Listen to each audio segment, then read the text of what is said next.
বাইরে ভাই, সকালে ঘুম থেকে উঠা দেখলাম তাহসানের বিয়ে হয়ে গেছে।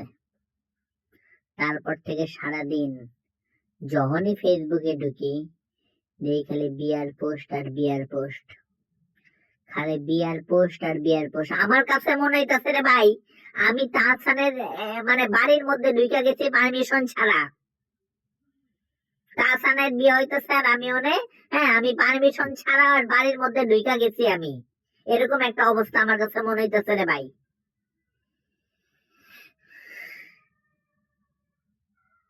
আরে ভাই, বিয়া তো একটা বিয়াই রে ভাই, এটা তো বিয়াই।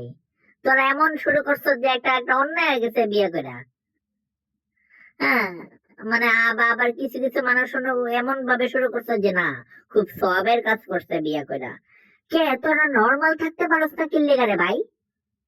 তোরা নর্মাল কিল্লিগা থাকতে পারস নাই? তবে তবে এরকম বিয়ার শাদীর অত্যাচারের লিগা আমার কাছে মনে হয় সালমান খান এখনো বিয়েই করে নাই। কারণ বিয়ে করলে তোরা মাথায় মধ্যে অস্থির করে বলাবি, তবে লিগা ফেসবুকে ঢোকা যাব না।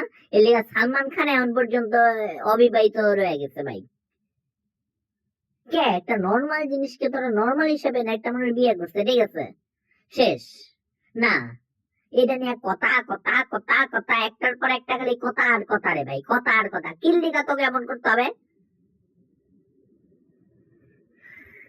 ঘুমাইতে যা, কম্বলের নিচে ঘুমাবি খালি, যা।